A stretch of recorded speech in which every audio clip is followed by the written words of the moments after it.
Amém. Agora vamos, oficialmente. Hoje a gente vai, para quem não sabe, nós estamos numa série de sermões no Evangelho de João. O tema dessa série de sermões é o Evangelho em carne. Né? A gente sabe muito bem que a estrutura do texto do Evangelho de João, a ideia que João comunica dentro dessa estrutura é mostrar a divindade do Deus que se encarnou. A gente vê que nos outros evangelhos Jesus é apresentado de maneira mais humana, mas já no Evangelho de João, Jesus é apresentado como eu sou. A gente vê por toda a narrativa essa expressão muito enfática de Jesus como o eu sou, né? O Yahvé, lembrando aquela ideia do Deus que é para sempre, né?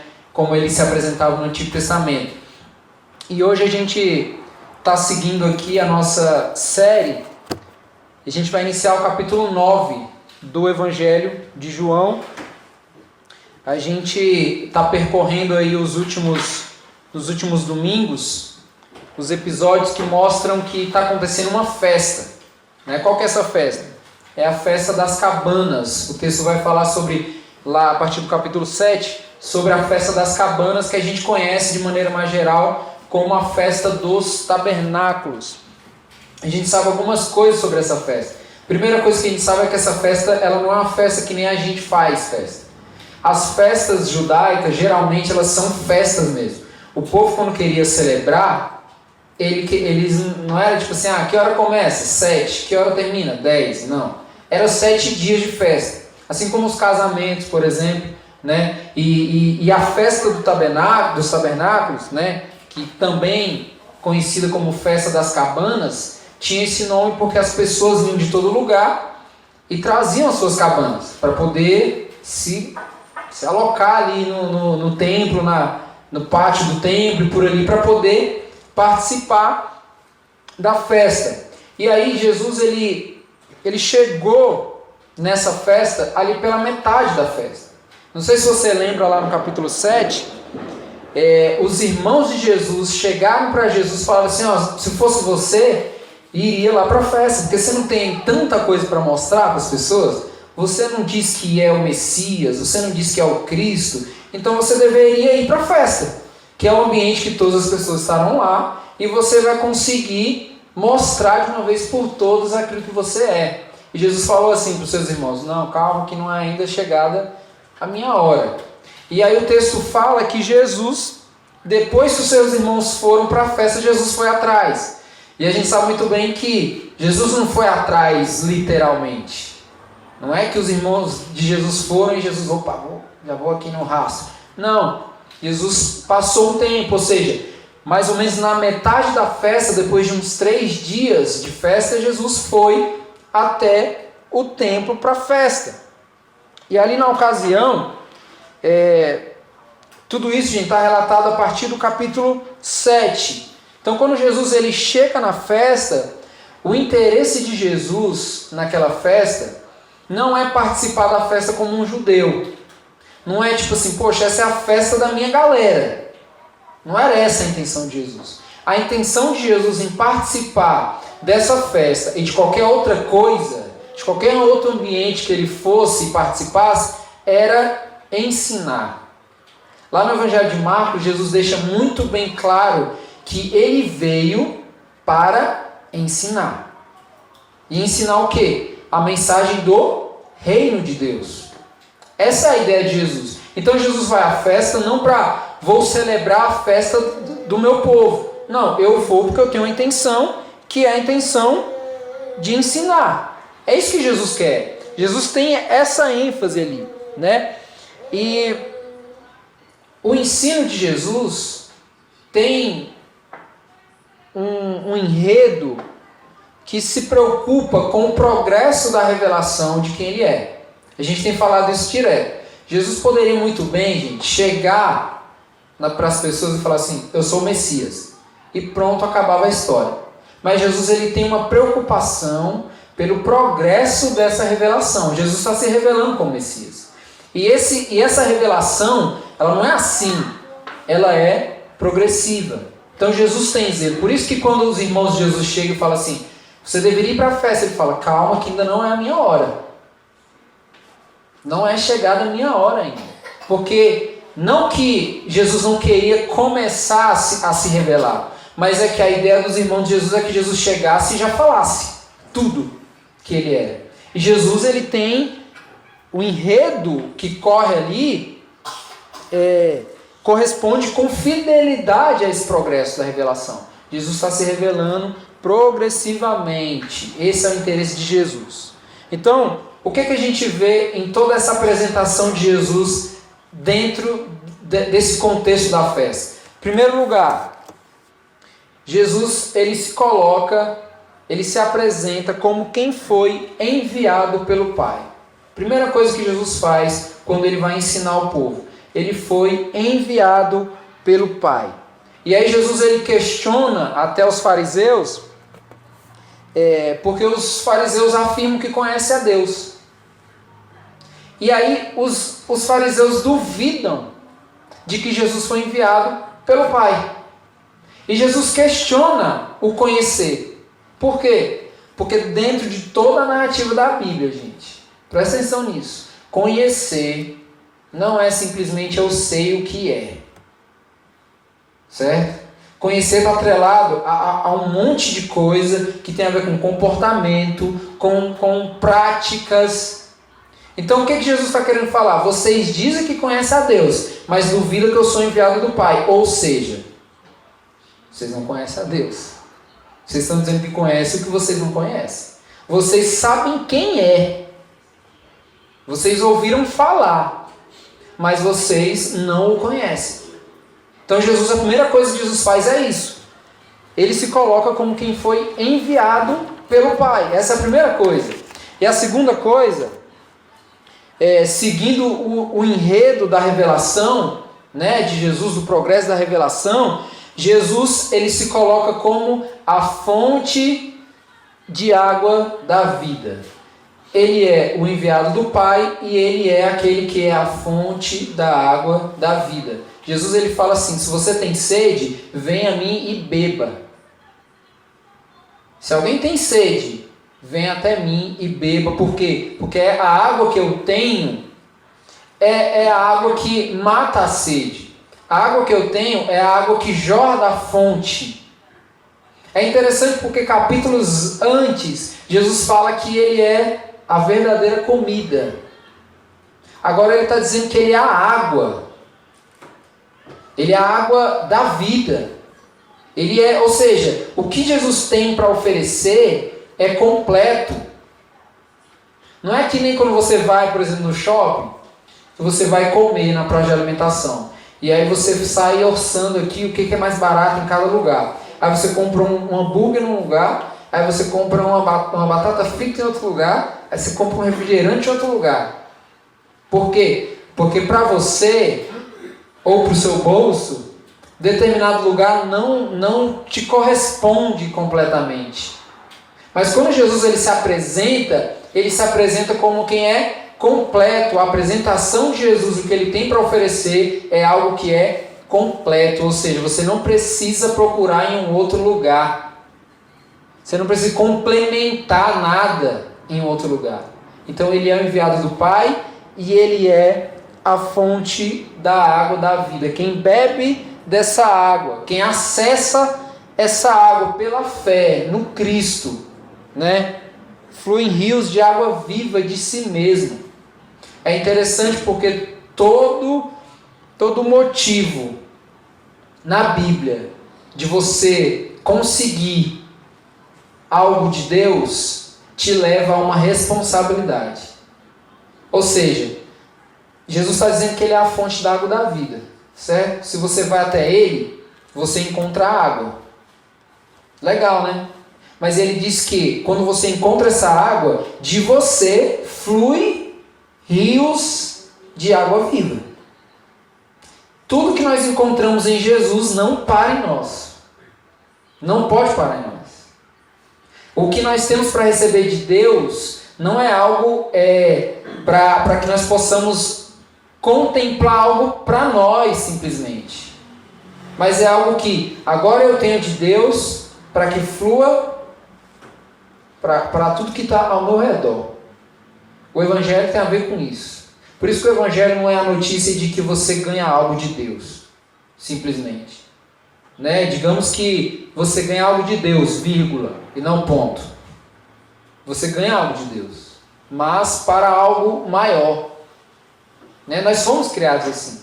Paulo vai dizer isso. Nós somos criados em Cristo Jesus para boas obras. Não simplesmente criados, mas criados para as boas obras. Ou seja, quando Jesus diz que Ele é a água, a fonte da água da vida, Ele está dizendo que quem crê nele, quem crê no Filho, eles colocam como Filho, vai provar de algo muito maior. Ele está apontando para quê? Para o enchimento do próprio Espírito. O texto fala que ele estava se referindo ao Espírito. Então quem crê no Filho prova do enchimento do Espírito, mas não apenas para si. Não apenas para si. Por quê? Porque de você vai fluir um rio. Essa é a ideia que Jesus fala ali. Então é interessante Jesus ele falar de água da vida aqui nesse contexto da festa. Por quê? Porque a água é um elemento muito importante nas festas. Na celebração das festas, água é algo que não pode faltar. Mas não é porque não pode faltar porque as pessoas sentem sede, simplesmente. Porque a água é um elemento de purificação dentro da cultura judaica. Dentro das celebrações judaicas, sempre tem que ter água, porque a água é um elemento de purificação. Então é muito interessante isso daqui, porque Jesus, de certa forma, está comunicando algo dentro do entendimento da liturgia das celebrações do povo. Que o povo precisa entender daquilo que Jesus está falando. Jesus é diferente da gente, sabe por quê?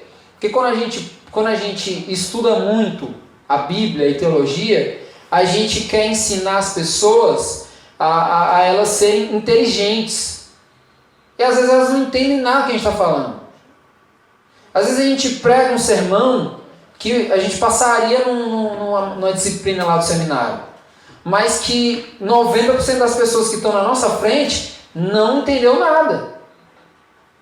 É ou não é? Jesus não.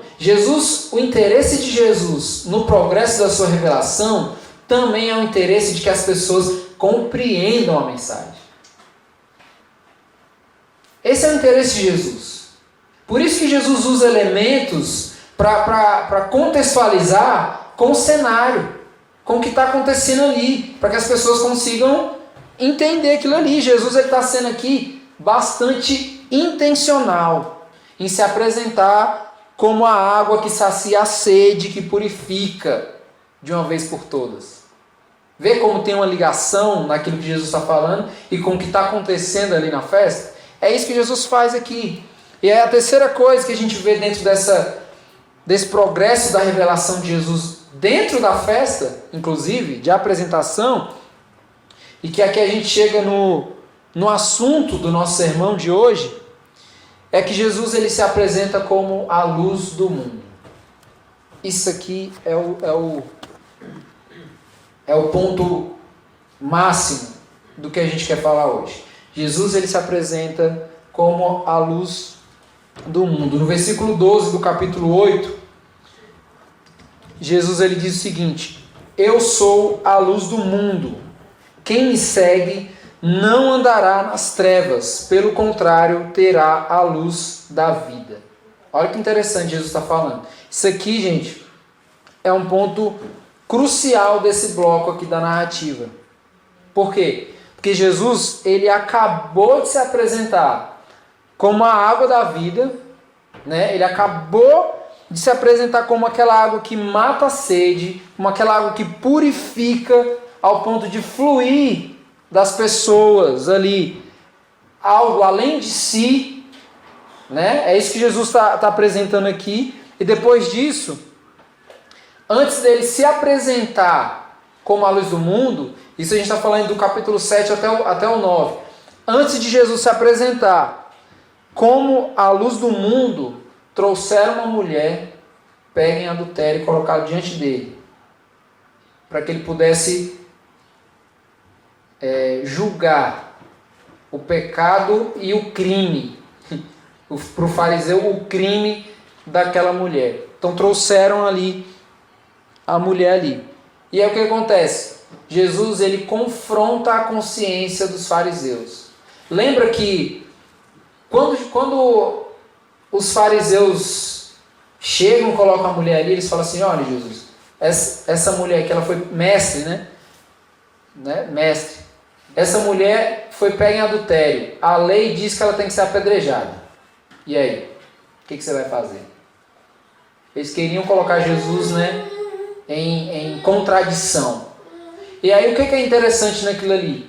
Porque Jesus, ele fala assim, Jesus estava lá, né, fazendo uns riscos no chão, e aí ele fala, se algum de vocês não tiver pecado, vão em frente, atirem a primeira pedra.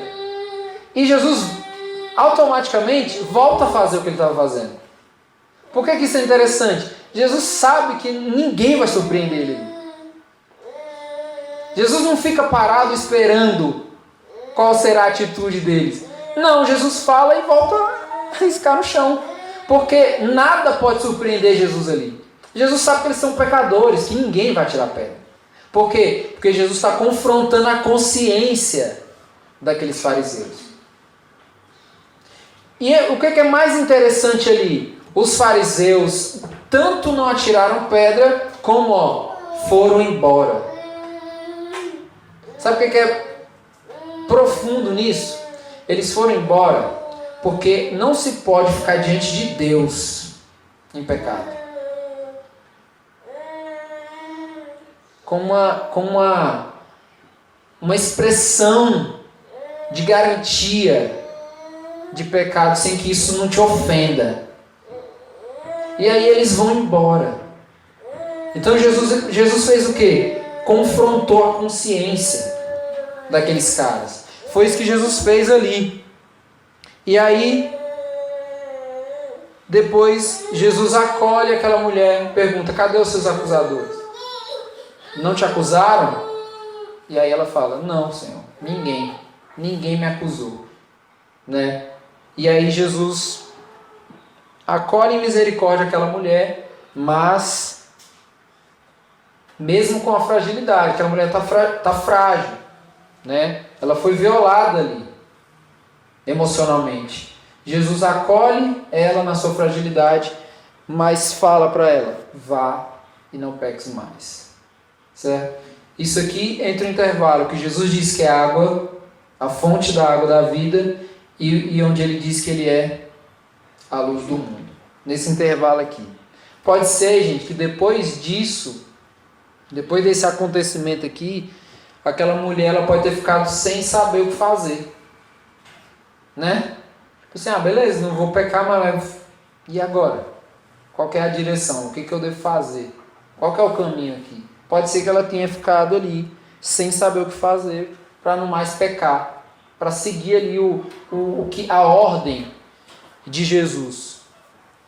Mas mal sabia ela que a solução para o problema dela e do mundo era o que Jesus estava querendo dizer, que ele é a luz do mundo.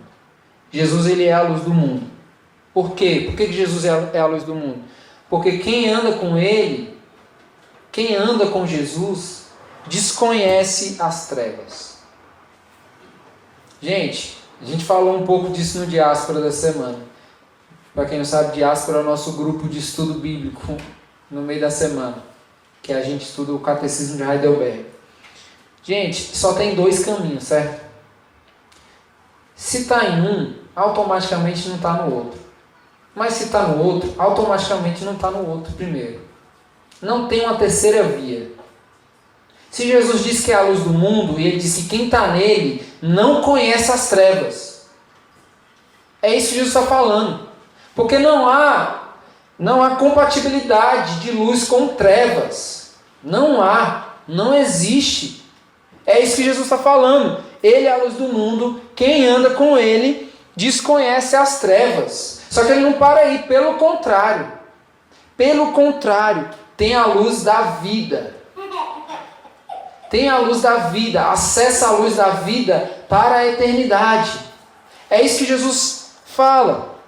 Então Jesus é aquele que purifica as nossas vidas. Jesus é aquele que nos manda ir, da mesma maneira que ele mandou a mulher ir e não pecar mais, né? Mas sem praticar ali o pecado.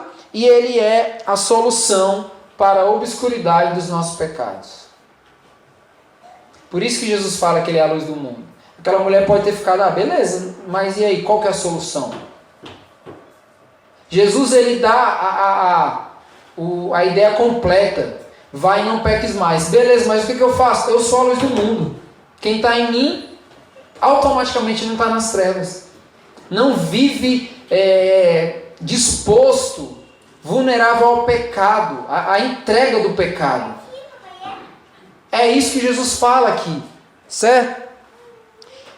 Isso foi só a introdução, gente. Então, vamos entrar aí no capítulo 9, que é o nosso texto base de hoje, que vai intensificar ainda mais essa ideia do que Jesus está falando, certo? A gente vai ler aí capítulo 9 de João, dos versículos 1 ao 12. A gente vai ler. João 9, do 1 ao 12.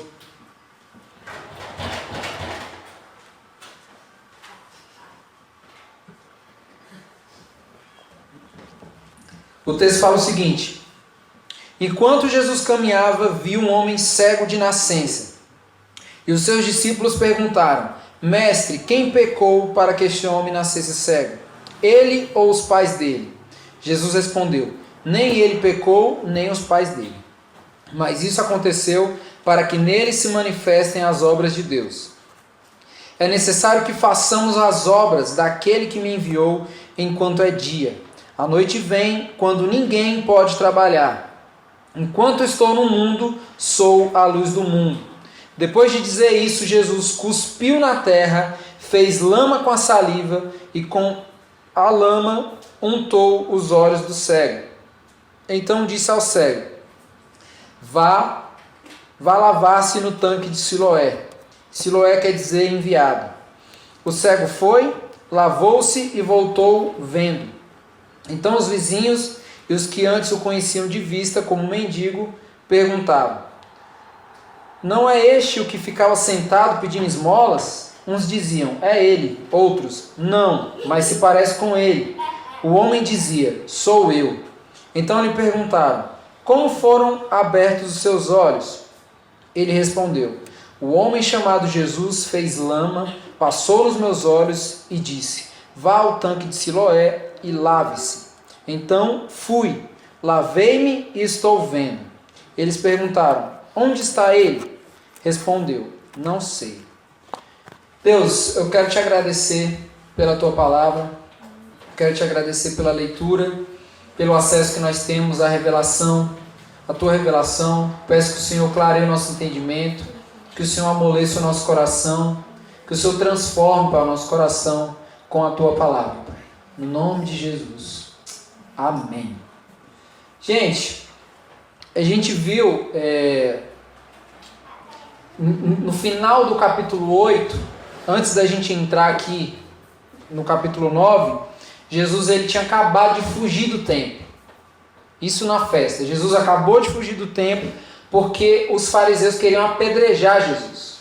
Porque Jesus estava reafirmando quem ele era e os fariseus cada vez mais doidos. Por que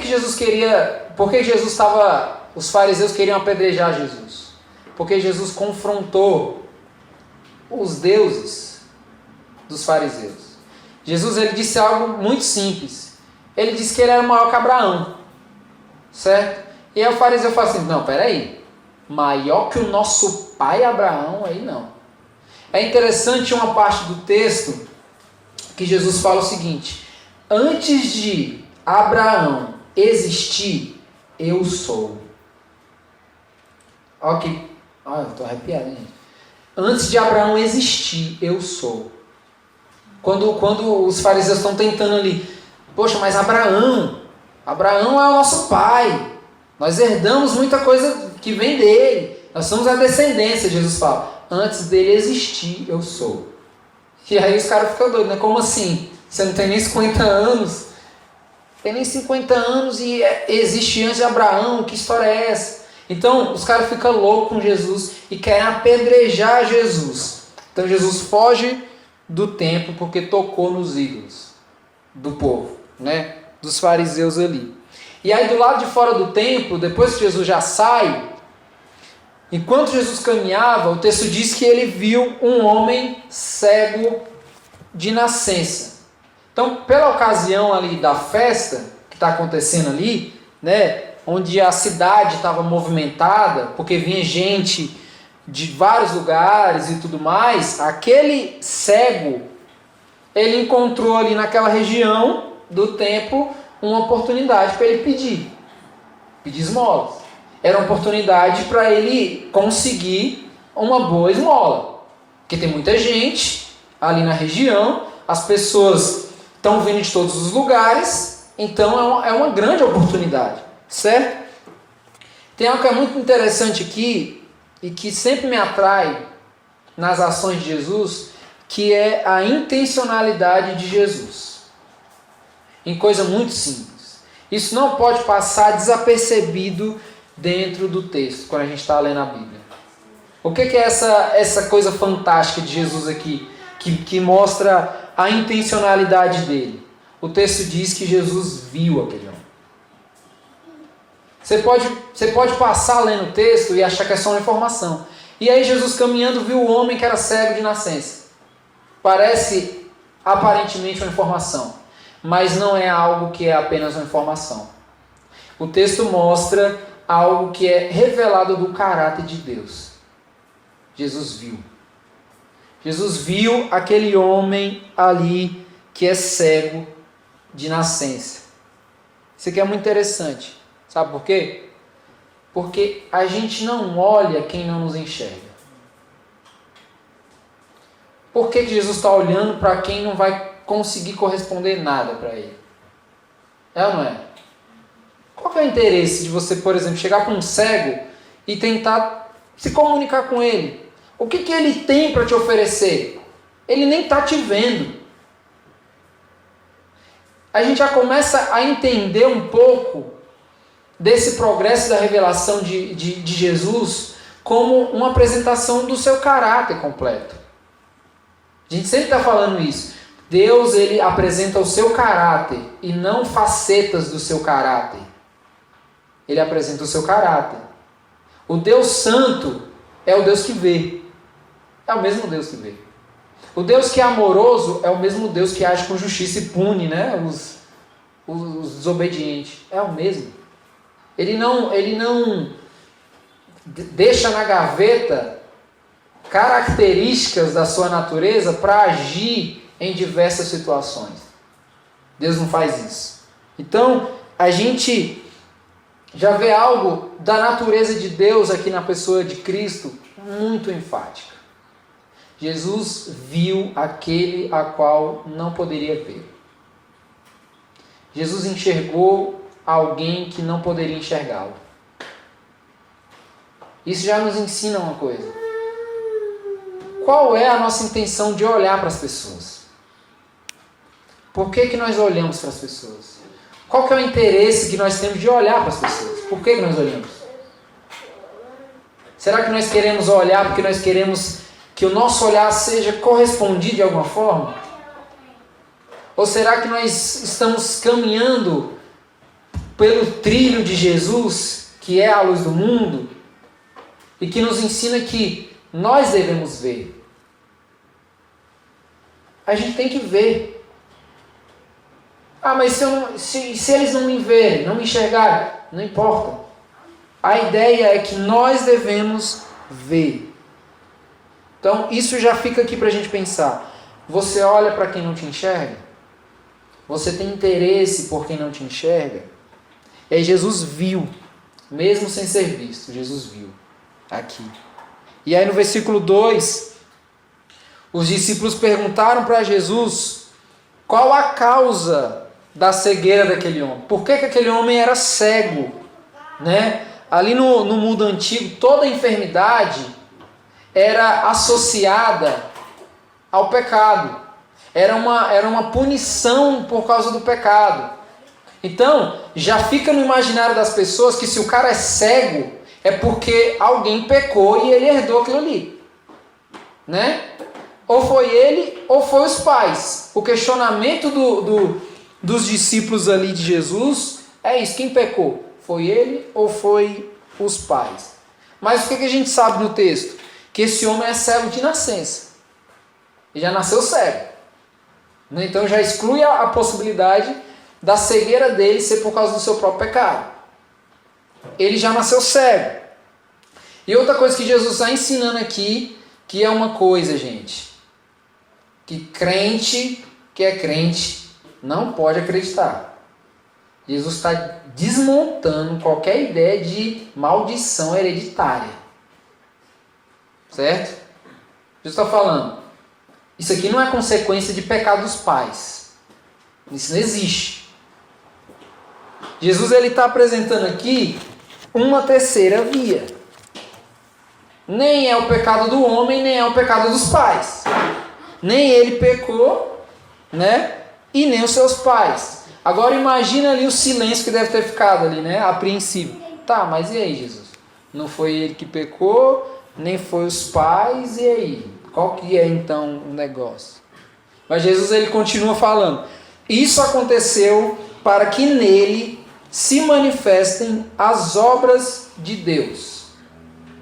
Isso aqui, gente, é algo que a maturidade cristã ela deve nos levar a pensar.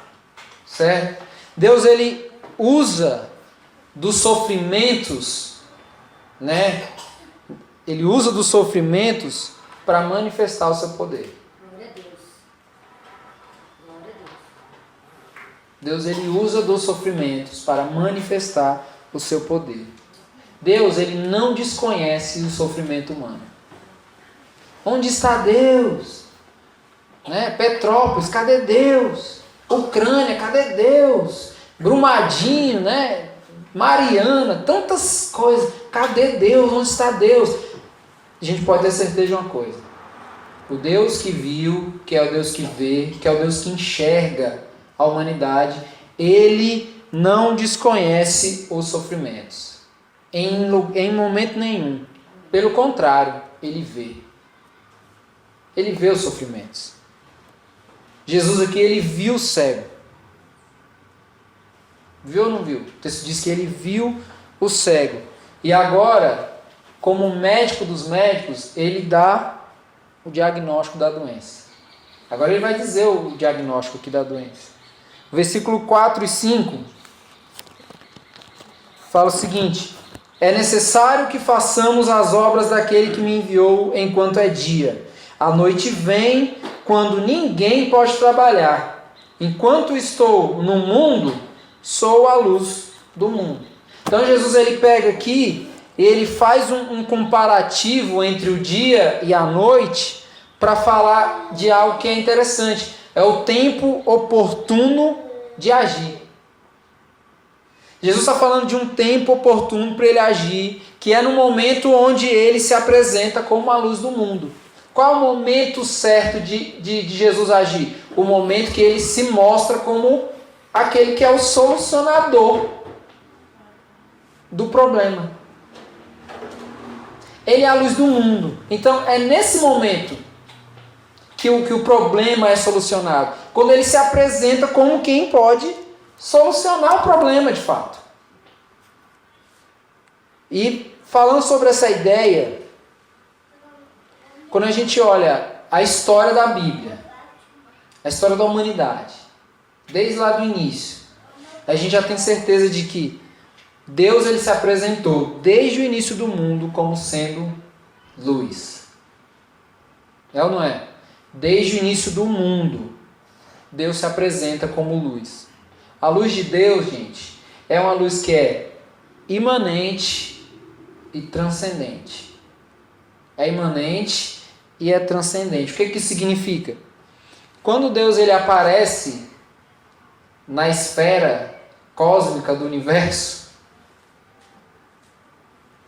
ali no início de tudo, quando Deus ele aparece ali, naquele lugar que vai ser o seu ambiente de criação, onde é o seu, como é que fala, coisa de artista, ateliê, o seu ateliê de criação do universo, quando ele aparece ali, a sua luz, que é imanente, transcende.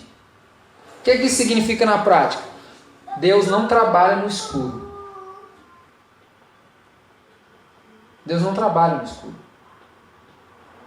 Aquele lugar que ele chega, que vai ser o seu ambiente de criação, é um lugar sem forma, vazio, escuro. Quando Deus chega para criar, a sua luz imanente transcende. Deus cria no claro, certo?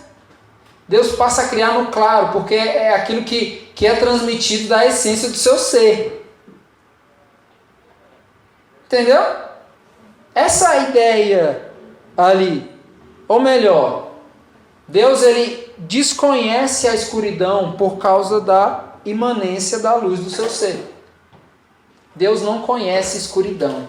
Deus não conhece as trevas. Vamos pensar isso aqui. Sabe por que Deus não conhece as trevas? Porque onde ele chega, aquilo que é imanente transcende. Então, se Deus chega num lugar sem forma e vazia, que é aparentemente trevas, aquilo que está em trevas passa a ser agora iluminado. Porque Deus carrega a essência do seu ser onde ele vai. Entendeu? Por isso que toda a terra está cheia da sua glória. Toda a terra está cheia da sua revelação. Deus se deu a conhecer, gente. Tem coisa melhor do que isso? Deus se deu a conhecer ao mundo. Não simplesmente Deus permitiu que as pessoas acessassem informações sobre Ele. Não é isso. Deus ele se deu a conhecer. Não é que Deus permitiu que as pessoas acessassem informações sobre Ele. Deus permitiu que as pessoas o acessassem. O imanente transcende. Então, o que João está tratando aqui?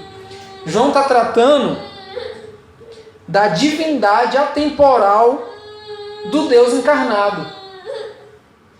Esse que é encarnado, que as pessoas estão tentando, os fariseus estão tentando descobrir quem estão tentando o tempo todo desmascarar quem é Deus. É Deus encarnado. João ele está falando aqui, quando João está falando que Jesus é a luz do mundo, que Jesus diz que é a própria luz do mundo, e João relata isso, ele está dizendo que Jesus é Deus. Jesus é Deus e estava com Deus lá na criação, quando a luz de Deus imanente transcendeu. Quando o mundo pôde provar da sua luz. Então Jesus é a luz do mundo.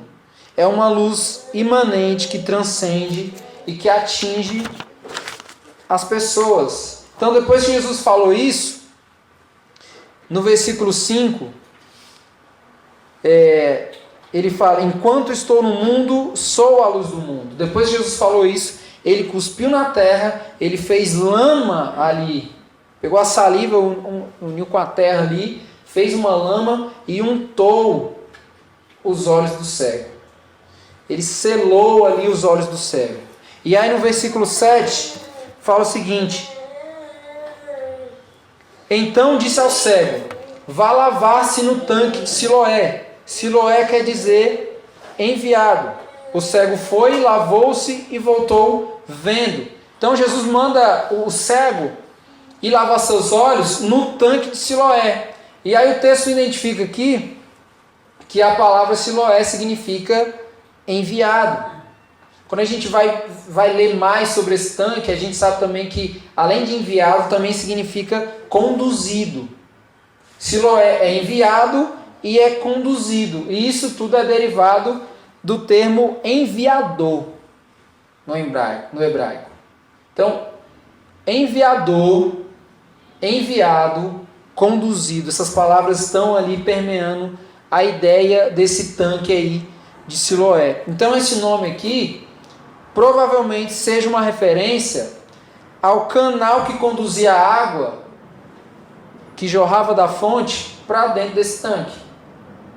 Vinha uma água do canal que jorrava no tanque, aqui nesse reservatório de água ou piscina, né? Que era mais conhecido como uma piscina ou um reservatório. O texto coloca como tanque, mas é a mesma coisa. Então esse tanque abrigava a água que jorrava, que vinha de um canal. Então vai pegando essas informações aí. Que a gente vê aqui, então, na ordem de Jesus, é uma contextualização da sua obra. Vê como Jesus usa de tudo que está à sua volta para contextualizar aquilo que ele quer falar, que ele quer apresentar a sua obra messiânica, mas ele quer que as pessoas entendam ali de fato. Então ele está aplicando aquilo ali.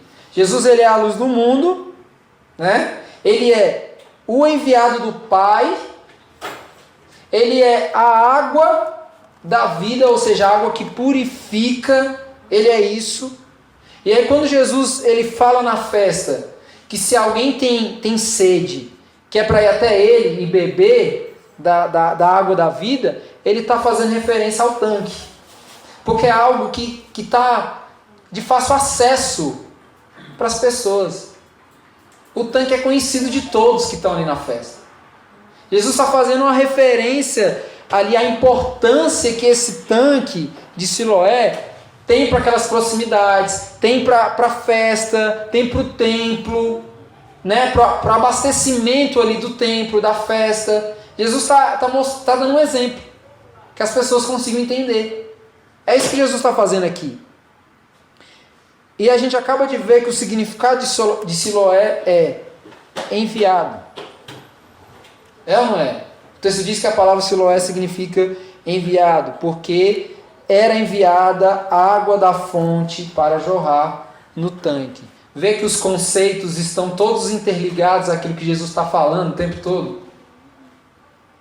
Está tudo interligado. Jesus está mostrando na prática aquilo que ele já está falando ali. Isso aqui é incrível, gente. É incrível a maneira como Jesus ele está apresentando a sua obra como enviado, igual o nome do tanque, como enviado do Pai, dando um exemplo ali prático, um exemplo totalmente contextual ali. Isso aqui é incrível. E ele fala, vá lavar-se no tanque. Vá lá no tanque lá, onde se recebe o jorrar das águas. Vai lá e lava os seus olhos nesse tanque. E aí o cego foi, lavou-se e voltou vendo. Foi lá, lavou os olhos e voltou vendo. O segredo da cura, gente, não foi a água do tanque. Onde está o mistério aí? A água, o que tem nessa água desse tanque aí? Qual que é o segredo disso daí? O segredo não é a água do tanque. Tudo começa quando Deus ele quer manifestar a sua obra em meio ao sofrimento. Tudo começa aí. Deus quer, o que foi que Jesus falou? Não é culpa do pecado dele, nem do pai e da mãe. Tudo isso aqui é para que a obra de Deus seja manifestada. Então tudo começa aí, em meio ao sofrimento daquele homem ali. O que cura aquele homem ali, o que curou aquele homem ali, foi o desejo de Deus. O desejo de Deus de se revelar. Deus quer se revelar, Deus quer revelar a sua obra na cura daquele homem. O que curou foi o desejo de Deus, gente. Deus desejou. Da mesma forma que a gente fala que o mundo foi criado, não simplesmente porque Deus criou, mas porque Deus desejou criar. O que Deus faz como ação é consequência de quem Ele é. Tem como Deus não curar? Não tem como. Ele cura. O segredo está em Ele desejou curar. Há um desejo de Deus em curar aquele homem. E por isso, Ele cura. É por meio do desejo ali. É por meio do poder imanente de Deus que agora transcende e que dá luz e que mostra a verdadeira luz. O cuspe lá de Jesus também não é um segredo. A gente vê quais são os elementos aqui. Jesus cuspiu, aí tem cuspe, saliva, terra, água do tanque. Vamos procurar aqui, fazer uma pesquisa para descobrir qual desses elementos foi o que curou. Não foi nada disso que curou. O cuspe de Jesus não é o segredo. O segredo é o que sai do interior de Deus. Igual na criação. Deus soprou nas narinas. O homem teve vida porque foi soprado ou porque o que saiu de dentro de Deus imanente transcendeu? O cuspe de Jesus cura. Olha que incrível. Não, o que sai de dentro dele cura.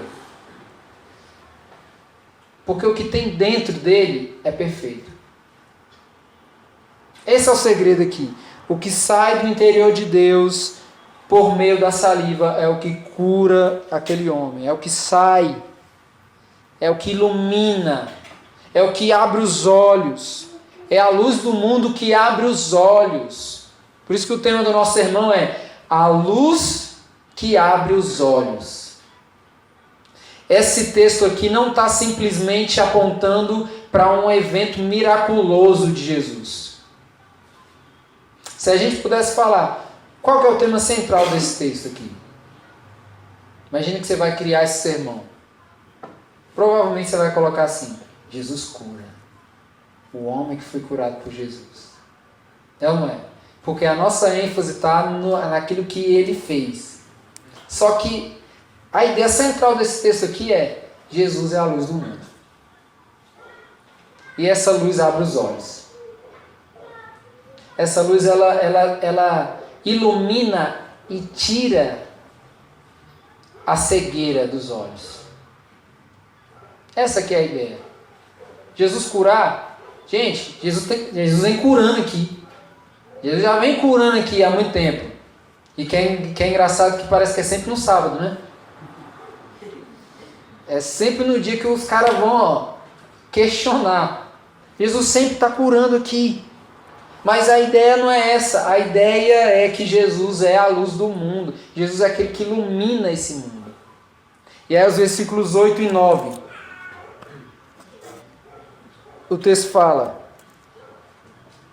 Então os vizinhos e os que antes o conheciam de vista como um mendigo perguntavam: Não é este o que ficava sentado pedindo esmolas? Uns diziam: É ele. Outros: Não, mas se parece com ele. E o homem dizia: Sou eu. Então, as pessoas aqui que conheciam o homem ficaram em dúvida se aquele homem realmente era o cego. Por quê? Porque ninguém jamais viu esse homem sem ser cego.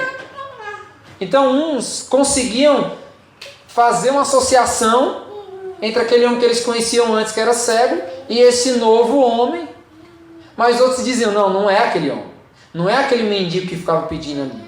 Então, eles ficaram em dúvidas. E aí o texto finaliza dizendo, no versículo 10 ao 12: Então lhe perguntaram: Como foram abertos os seus olhos? Ele respondeu: O homem chamado Jesus fez lama, passou nos meus olhos e disse: Vá ao tanque de Siloé e lave-se. Então fui, lavei-me e estou vendo. Eles perguntaram: Onde está ele? Respondeu: Não sei. Esse não sei aqui, que é a parte final do texto, já nos leva a ter um interesse pelos próximos capítulos da vida desse homem. Vocês não imaginam o que vai acontecer na vida desse homem aqui. Então, gente, para a gente aplicar esse texto aqui que a gente leu hoje, que a gente trabalhou hoje, queria trabalhar 3 aplicações aqui para a gente, para a nossa vida. Primeira coisa, e a gente não pode esquecer disso: Deus vê os nossos sofrimentos. Não adianta, gente. Todo mundo sofre, certo? Todos nós sofremos. Ou já sofremos demais em alguma época, ou estamos sofrendo agora, ou ainda vamos sofrer. Mas o sofrimento, ele faz parte da nossa vida. Ele faz parte. Mas que a gente não se esqueça disso. Deus, ele vê todos os nossos sofrimentos. Todos. Deus vê todos os nossos sofrimentos. Poderia ser pior para aquele homem ali. O que poderia ser pior para aquele homem? Do que passar a vida toda sem enxergar. Tem sofrimento pior? Talvez se alguém perguntasse para ele o que foi pior na sua vida. Cara, foi ter passado a minha vida toda sem enxergar. Isso foi a pior coisa que já aconteceu na minha vida. Nada poderia ser pior. Mas uma coisa a gente tem certeza. Deus viu os sofrimentos dele. Mas Deus não só viu. Deus manifestou a sua obra. O poder imanente de Deus transcendeu, atingiu, abraçou, comunicou virtudes para aquele homem ali e ele foi curado. O problema da vida dele, cara, o evangelho é tão poderoso, gente, que talvez tudo que esse homem poderia esperar desse dia aqui era ele receber uma grande esmola. O máximo que já pode ter passado na cabeça dele é tipo assim, mano, hoje tá rolando a festa, tem gente de todo lugar. Quando a galera viaja, leva grana, né, tal. Então, mano, hoje eu volto para casa com uma esmola muito boa. Talvez o máximo que esse homem esperou fosse isso. A resolução de um problema mínimo da vida dele. Só que o evangelho, gente, o evangelho começa na resolução maior do problema do homem. Certo? Depois o evangelho se estende para as demandas da vida humana. Certo? Mas primeiro ele resolve o problema da vida. O problema da vida do ser humano é pecado. Então por que nós devemos ser uma igreja missional? Somos uma igreja missional. Ah, porque tem muito pobre na cidade, porque as pessoas... Não, é porque o pecado está na cidade. Porque as pessoas estão morrendo por causa do pecado. Porque as drogas, a venda de drogas só aumenta por causa do pecado. Porque adolescentes são assassinados por causa do pecado. Então o evangelho, ele atinge o problema principal do homem para depois ele se espalhar em toda a existência da vida humana, na prática. Então nunca se esqueça disso. Deus vê o sofrimento. Deus vê o seu sofrimento, do irmão ali, do outro. Deus vê, Ele sempre vê e Ele se manifesta como o solucionador dos problemas. Certo? Segunda coisa, segunda aplicação para a gente. O que Jesus ele propõe para os filhos de Deus é um caminho de luz. É um caminho totalmente contrário às trevas. Totalmente contrário à escuridão. O pecado ele cegou os nossos olhos. O pecado cega. Não demore para o pecado, gente, porque o pecado cega. O pecado cega de uma forma tão grande, que é como o Johnny estava falando, né? Que você, só que o contrário, né? Você passa a acreditar que você não precisa de uma força externa para si. Não tem para quê. O pecado cega, gente. Não demore para o pecado. O pecado cegou os nossos olhos, nos fez enxergar só escuridão. Mas Cristo é a luz do mundo. Ele é a luz do mundo. Ele é a luz do mundo. Como ele mesmo disse, quem me segue não andará nas trevas. Então analise aí, vamos analisar a nossa vida. Eu conheço a Jesus? Eu ando com Jesus? Se eu conheço a Jesus, se eu ando com Jesus, gente, não tem como andar nas trevas.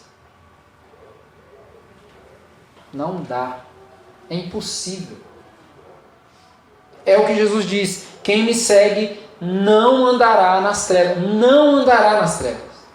Não vai andar nas trevas. Quem me segue. Se nós estamos seguindo Jesus, se nós estamos seguindo esse que abre o caminho, iluminando o caminho, nós não andaremos nas trevas. Terceira aplicação para a gente. A graça de Cristo, ela abre os nossos olhos. Ela abre os nossos olhos para que a gente possa verdadeiramente enxergar. Pense muito bem sobre o que é enxergar, gente. A graça de Cristo abre os nossos olhos para que a gente possa verdadeiramente enxergar, certo? Primeiramente, o que nós vamos enxergar primeiramente? A obra de Deus manifestada pelo Pai, né? E depois enxergar o mundo à nossa volta. Salvo para quê? Ah, sou salvo. Para quê? A nossa salvação, ela tem um porquê e ela tem um para quê. Eu fui salvo pela obra de Cristo para o benefício do outro. A salvação, a graça de Cristo, ela abre os nossos olhos para que a gente possa enxergar. Entendeu? É isso que a gente tem que entender aqui. Então a gente primeiramente enxerga o que Deus fez, o que Deus faz na história, o que Deus fez na nossa vida e o que faz na nossa vida, e para que a gente possa depois disso enxergar o mundo à nossa volta. Então se a gente bebeu da água da vida, se a gente acessou essa água da vida, fluirá de nós rios de água viva. O que isso significa? Inundem. Inundem. Salvação é para desfrutar assim, ó, inundando. Não é para mérito seu. Não é para o nosso mérito. Nós acessamos a água da vida para inundar as pessoas. Inundar tudo à nossa volta. Certo? Inundar a cidade. Olhar, enxergar a cidade. Enxergar as pessoas. Começando daqui e olhando para lá. Amém? Queria que você fechasse seu olho para a gente fazer uma oração.